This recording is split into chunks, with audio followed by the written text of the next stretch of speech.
നമുക്ക് യൂനൂസ് നബി അലൈഹിസ്സലാമയെ മീൻ വിഴുങ്ങിയ അത്ഭുതം കണ്ടാലോ? യൂനൂസ് നബി അലൈഹിസ്സലാമയുടെ ചരിത്രകഥയിലേക്ക് നിങ്ങൾക്കെല്ലാവർക്കും സ്വാഗതം. ചാനൽ ഇഷ്ടപ്പെട്ടാൽ സബ്സ്ക്രൈബ് ചെയ്യണേ.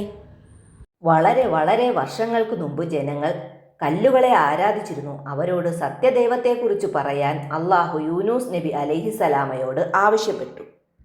യൂനൂസ് നബി അലൈഹിസ്സലാം ജനങ്ങളോട് പറഞ്ഞു, നിങ്ങൾ അള്ളാഹുവിൽ വിശ്വസിക്കുവിൻ, അല്ലെങ്കിൽ നിങ്ങൾക്ക് മേൽ കടുത്ത ശിക്ഷ വന്നു ചേരുവിൻ. എന്നാൽ ആരാധനാ വിഷയങ്ങളിൽ നബി ഇടപെടുന്നത് ജനങ്ങൾക്ക് ഇഷ്ടപ്പെട്ടില്ല. ഞങ്ങളുടെ ദൈവങ്ങളെ ഞങ്ങൾ ആരാധിക്കും, ഇതുവരെ ഞങ്ങൾക്ക് ഒരു ബുദ്ധിമുട്ടും ഉണ്ടായിട്ടില്ല എന്നവർ തിരിച്ചു വാദിച്ചു. അവർ അദ്ദേഹത്തെ അവഗണിച്ചു. നിങ്ങളെ ഞാൻ നിങ്ങളുടെ വിധിക്ക് വിടുകയാണെന്ന് പറഞ്ഞ അദ്ദേഹം ദേഷ്യത്തോടെ അവിടെ നിന്ന് പുറപ്പെട്ടു. അദ്ദേഹം പുറപ്പെട്ട ഉടൻ ആകാശത്തിൻ്റെ നിറം മാറാൻ തുടങ്ങി.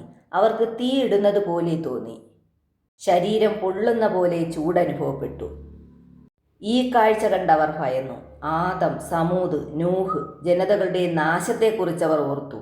ക്രമേണ വിശ്വാസം അവരുടെ ഹൃദയത്തിലേക്ക് തുളച്ചു കയറി. പർവ്വതത്തിൻ്റെ മുകളിൽ കയറി അള്ളാഹുവിൻ്റെ കാരുണ്യത്തിനായി അവർ പ്രാർത്ഥിച്ചു. അള്ളാഹു അവരെ ശിക്ഷയിൽ നിന്നൊഴിവാക്കി.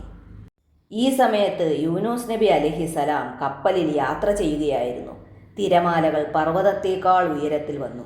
കപ്പൽ മറിയാതിരിക്കാൻ, കപ്പലിൻ്റെ ഭാരം കുറയ്ക്കാൻ അതിലുള്ള സാധനങ്ങൾ അവർ കടലിലേക്ക് എറിഞ്ഞു. എന്നിട്ടും ഭാരം കുറയാത്തതിനാൽ അതിൽ നിന്നൊരാളെ കടലിലേക്ക് എറിയാൻ തീരുമാനമായി. അള്ളാഹുവിൻ്റെ ദൗത്യം താൻ സ്വീകരിക്കാത്തതിനാലാണ് ഇങ്ങനെ സംഭവിക്കുന്നതെന്ന് യൂനൂസ് നബി അലൈഹിസ്സലാമിന് മനസ്സിലായി. അദ്ദേഹം സ്വയം ഒരു തീരുമാനമെടുത്തു. അദ്ദേഹം സ്വയം കടലിലേക്ക് ചാടി.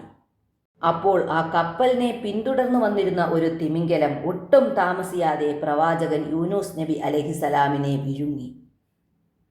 യൂനൂസ് നബി അലൈഹിസ്സലാമയുടെ ചരിത്രകഥയുടെ ബാക്കി ഭാഗവുമായി ഇനിയും വരാം. അസ്സലാമു അലൈക്കും.